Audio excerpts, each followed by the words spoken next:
Hey everybody, welcome back to the channel. I'm Drew. I've got a PSA reveal today for you. Got a stack of 13 cards that I had sent in on March 11th. It was the March vintage special that PSA was running, so I think that was the 1960s. But before I get to that, I picked this up at my local card shop for my buddy. And it's only a couple bucks sitting on the counter. I don't know if you can see that very well, but Michael Jordan. I thought it was kind of a neat little piece. All right, let's get to the PSA returns. So the first card is from 1960. And if you're familiar with my channel, you know I list out the name, the number of the card, the year, what I think it's going to be, who I bought it from. In this case, it was Greg Morse Cards. They thought it would be a near mint. I thought it was going to be a 7. So let's take a look here. I'll take the sticker off. This is the back of the card. Again, 1960. How'd we do? 5. So it looks like myself and Greg Morse were wrong. Came back excellent. I'll take a closer look at it and see what maybe I missed.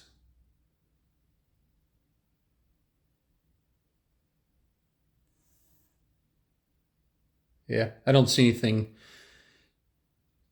right off the bat here, but again, I'll take another look.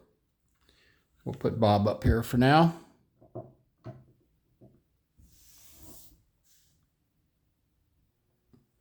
All right, next we have Veda Pinson.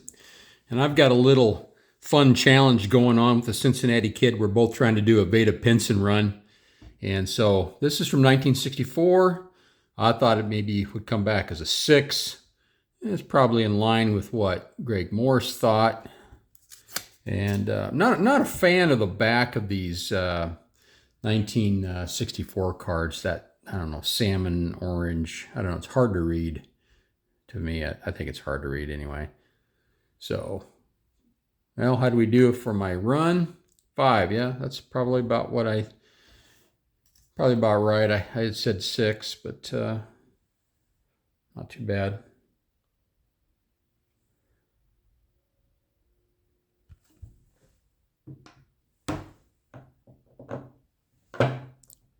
All right, another 1964. So this one, I actually got at a flea market for $6. I figured it to be about a 2. It was pretty beat up, but it was in kind of that bargain bin. And I thought, you know, the Dick Allens are really hard to find, his rookie cards anyway. And he's a guy that could get elected to the Hall of Fame someday. So for $6, thought it was well worth that. That's the back again. Kind of hard to read, at least it is for me. And it came out a little bit better than I thought it would. So 3. It's got pretty rounded corners. I don't know if you can see that.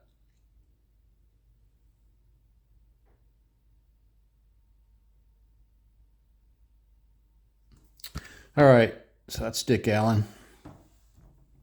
For whatever reason on this particular card, I don't even know who I got it from, but I forgot to pre-grade it. I couldn't, or the sticker fell off and I couldn't find it. But Tommy John, and this is 1965.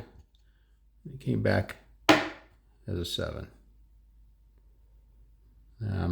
Doing a Tommy John run as well.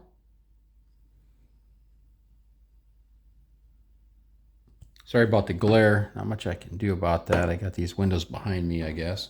1967, Sal Bando. I thought it would be a 7. Randy Schwartz, Sal Bando. And what did we get? We got a 7. So I was on the dot on that one. Hey, that works.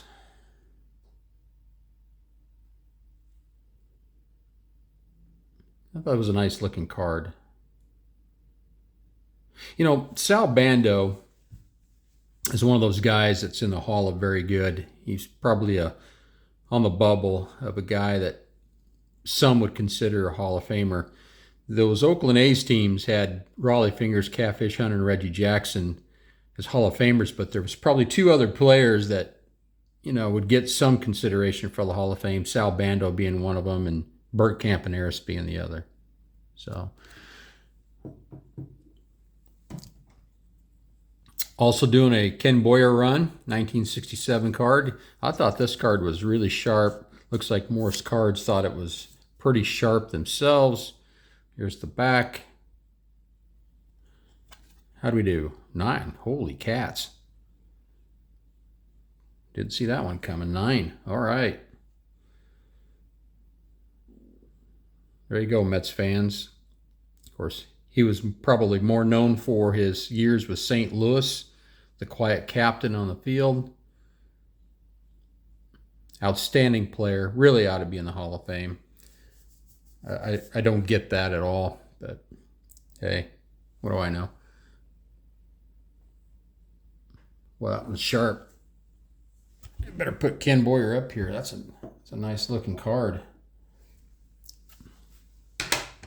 Okay, I got a little run here of 1968, starting with Tom Seaver. Slightly bent right corner. I said 4. I picked this up at a card show for $30. I don't know if I would have purchased it if I'd known that corner was bent, but you don't know. You get home, you look under a jeweler's loop, and there you go. So let's see what we got. I said 4. All right, 4 it is. That's still a nice card. And I'm doing a 1968 Hall of Fame run, so this fits right into that. Of course, it would have been nice to have a 5 or a 6, but that's okay.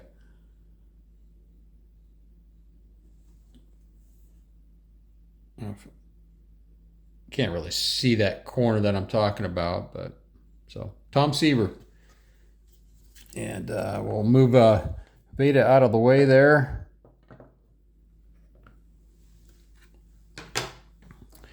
Another 68, Dick Williams.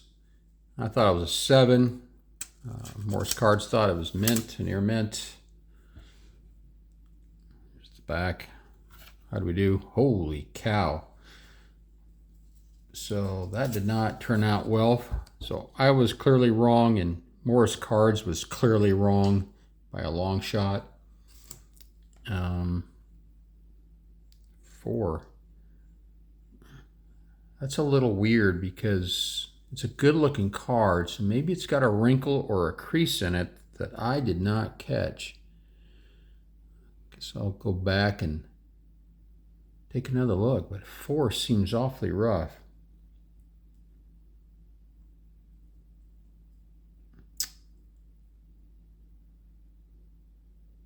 All right, well, it's hard to pick those things up now. Got to get the jeweler's loop back out, but sometimes too, after I film these returns, I go back and I watch the video, and I can't see it right now, but on video, then I can see the wrinkles and the creases a little bit better.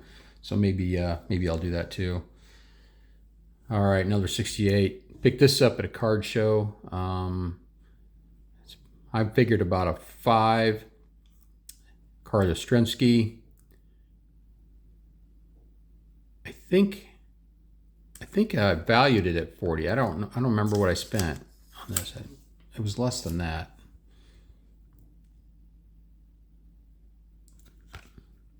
$6.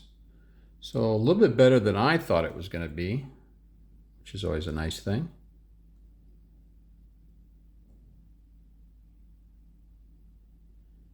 Pretty well centered. Well, little right to left, I guess. But a 6 nonetheless, so. All right. Another 1968 Ken Boyer. I was figuring a 5. Morris Cards was figuring about the same thing, thereabouts. Here's the back. What do we get? A 6. Well, that works. Maybe they're trying to make up for that Dick Williams. It is off-centered top to bottom, but that doesn't, and right to left, but the top to bottom never really bothers me as much for whatever reason. I don't know why. I don't know how others feel. That's probably why I got a 6, because it is off-centered. But nice looking card to help me with that Ken Boyer run. Okay, Sal Bando is going to have to take a seat. 3 cards left. We've got Louie Apparicio. And I thought this was a darn nice card. I had it as an 8. Now, Morse Cards had it a lot less, which is interesting. In my experience, Morse Cards, if they're saying, let's just, as an example, say, if they think it's a 6, it usually comes back as a 5 or 4. So for me to grade it an 8 and for them to be lower is interesting. I must have missed something. We'll see. Louie Apparicio, 1968. Yeah, I definitely missed something. And Morse Cards missed something as well. Again, a 4. 4, again, is pretty rough. Usually you get a 4 if you're looking at a wrinkle or a crease. And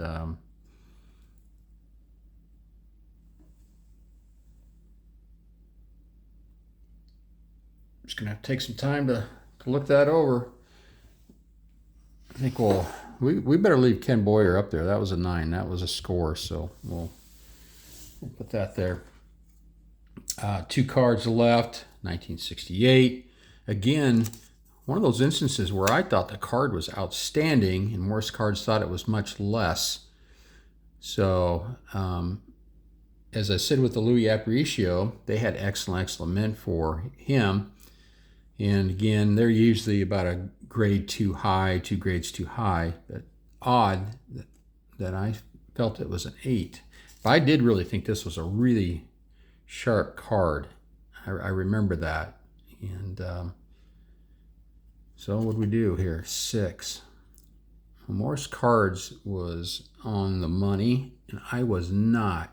I really thought this was an outstanding card. I couldn't find anything wrong with it. Now, yeah, top to bottom, the centering's off. I've mentioned before. Doesn't really bother me too much. But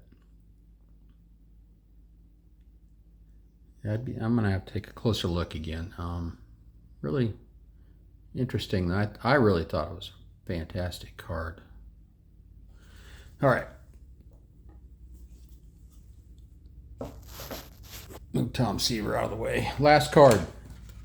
And I picked this up at a card show for $30. This is Thurman Munson, 1971, his second year card. And this, again, local card shop, excuse me, card show, and $30. I always wanted this card. It's a very popular card. And I thought it was time to snatch it up. So I thought it was a 5. How'd we do? 5 it is. Yeah, I'll take it. It's worth that. So it's a nice looking card. You can see the centering was really, really, I'd say dead on, perfect. Or as Dylan would say, sicko. Gotta tease him a little bit if he's watching. I think he'd really approve. This one has just outstanding centering, top to bottom and left to right. I think one of the little issues I saw was right up here on that edge. You can see it, but very happy with this card for sure. So Louie, you're going to have to move. Very happy with that card. A little disappointed in the 4s. I don't know what I would have missed on that. Again, I'll take a closer look, but I appreciate you checking it out, and I hope everybody's having a good week. Keep growing your collection, card farmers. I'll see you next time.